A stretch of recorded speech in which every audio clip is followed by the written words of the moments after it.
So hi guys, welcome to as crafts and fun. So இந்த video நம்ம வந்து என்ன பண்ண போறோம் அப்படின்னு கேட்டிங்கன்னா அடுத்து நம்ம இந்தியா விஷயத்துல ஒரு பயங்கரமான கார் வருதுன்னே சொல்லலாம்.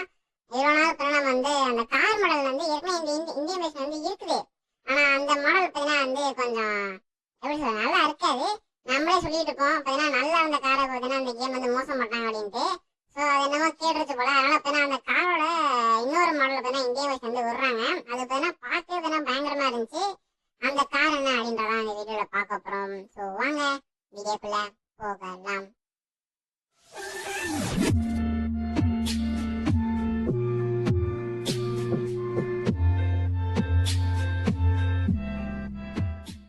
ஓகே, ஸோ உங்களுக்கு தெரியும் நம்ம 800 போட்டா இந்த புகாட்டி வந்திருக்கும். ஸோ இந்த இன்னொரு புகாட்டி ஒன்று இருந்துச்சு. ஸோ 4000 444 போட்டா வரும்னு நினைக்கிறேன். ஆமா 444 தான் நினைக்கிறேன். அதுக்கப்புறம் அது கோப்ரா பைக்கா மாத்திரம் நினைக்கிறேன். தெரியல, அப்பனா ஏதோ சிக்கோடு வரும். ஸோ உங்களுக்கு அந்த சிக்கோடு என்னன்னு தெரிஞ்சா காமெண்ட் பாக்ஸ் கால் பண்ணுங்க, நானும் தெரிஞ்சுக்கிறேன். ஸோ அந்த சிக்கோடு போட்டா ஃபர்ஸ்ட் ஒரு புகாட்டி கைரான் வரும். ஸோ சூப்பரா இருக்கும். அது பிளாக் கலர்ல. அதை தவிர பார்த்தீங்கன்னா இந்த புகாட்டி தான் இருக்கு.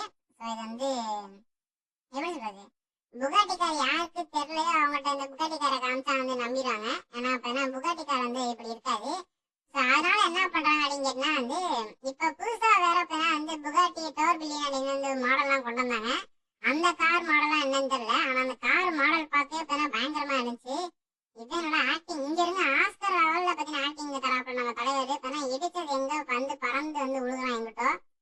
ஸோ அந்த புகாட்டி மாடலோட போட்டோஸ்லாம் இருக்கு. நான் அந்த போட்டோஸ் எல்லாம் போடுறேன். ஸோ நீங்களே பாத்துட்டாங்க. ஸோ அந்த கார் பார்க்க போனா வெயிட்டனமா இருந்துச்சுங்க. நான் சொல்லிட்டு இருந்தா பத்தாது, நீங்க போய் பாத்துட்டாங்க, அப்பான்னு தெரியும்.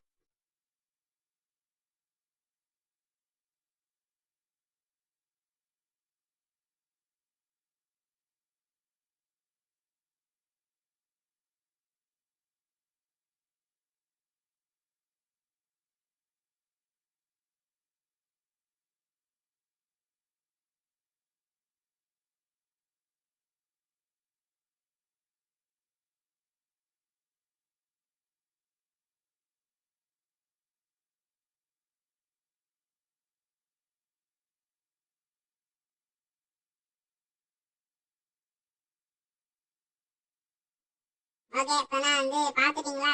ஏய் ஏய் ஏய், கரெக்டா லேண்டர்ரா. அப்பாடி, கரெக்டா லேண்ட் ஆயிட்டாப்ல. ஸோ அந்த காரோட மாடல் பாத்துட்டீங்களா? ஸோ வெயிட்டனமா இருந்துச்சா? ஸோ இந்த கார் பார்த்தீங்கன்னா கொண்டு வராங்க. ஸோ அது எப்படின்னு தெரியல. அப்படின்னா மோடா கொண்டு வராங்களா இல்ல இந்தியா மிஷன் அப்டேட்டா கொண்டு வராங்களான்ட்டு. ஏன்னா நம்ம இந்தியா மிஷன் அப்டேட் கொண்டு ரொம்ப நாள் ஆச்சு. அதனால அநேகமா அப்டேட்டா தான் கொண்டு வருவாங்கன்னு நினைக்கிறேன். தெரியல. ஸோ இந்த வாரம் சாட்டர்டே சண்டே நம்ம ஒரு லைவ் போடுவோம். ஸோ மோஸ்டா சாட்டர்டே தான் லைவ் இருக்கும். ஸோ சாட்டர்டே அதாவது ஈவினிங் தானே லைவ் வச்சுக்குவோம். ஸோ என்ன டைம் போடலாம் நான் இன்னும் யோசிக்கல. ஆனால் அடுத்து வர வீடியோ சாட்டர்டே ஈவினிங் என்ன டைம் லைவ் வரலாம் அப்படின்னு நான் சொல்றேன். அது லைவ்ல என்ன பண்ண போறேன்னா நான் பேசலாம் போறதில்ல. இப்போ நான் கேம் தான் விளாட போறோம். அது இனிமே சாட்டர்டே பிசி கேம்ஸ்லாம் லைவ்ல கொஞ்சம் விளாடலாம் அப்படின்னு ஒரு ஐடியால இருக்கேன். வேற ஒன்றும் என்ன திடீர்னு கார் இல்லை ஸ்பீடா போகுது. கார் திடீர்னு செம்ம ஸ்பீடா போகுதுங்க. நான் சாட்டர்டே பிசி கேம்ஸ்லாம் லைவ் போலான்னு இருக்கேன். ஆனால் நான் லைவ் போட போற முதல் கேம் என்னன்னு கேட்டீங்கன்னா ஆர்டிஆர் 2. ஆர்டிஆர் 2 பார்த்தீங்கன்னா ஒரு பயங்கரமான கேம்.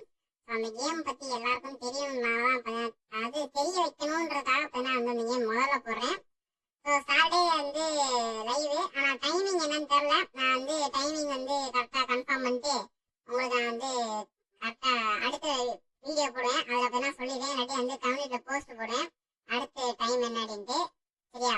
ஸோ அப்போதைக்கு கரெக்டாக நம்ம லைவ் போடுவோம். அவ்வளோ வீடியோ. ஸோ பார்த்தீங்கன்னா இந்த புகாட்டி இதுதான் சொல்லியிருக்காங்க. இது மோடா வருதா இல்லை அப்டேட்டா வருதான்னு இன்னும் நமக்கு சரியா தெரியல. அப்படி தெரிஞ்சா நான் கண்டிப்பாக அடுத்த வீடியோ போடுறேன். சரியா? ஸோ இந்த வீடியோ பிடிச்சா லைக் பண்ணுங்க, ஷேர் பண்ணுங்க, கமெண்ட் பண்ணுங்க. நம்ம ஏஎஸ் காசமன் சேனல் மறக்காம சப்ஸ்கிரைப் பண்ணுங்க. அது மட்டும் இல்லை, ஸோ இன்ஸ்டாகிராம் ஐடி எல்லாம் லிங்க் டிஸ்கிரிப்ஷனில் இருக்கு. ஸோ டெலிகிராம் சேனல் லிங்க்கும் டிஸ்கிரிப்ஷனில் இருக்கு லிங்க். ஸோ மறக்காம போய் ஜாயின் பண்ணுங்க. Okay, by.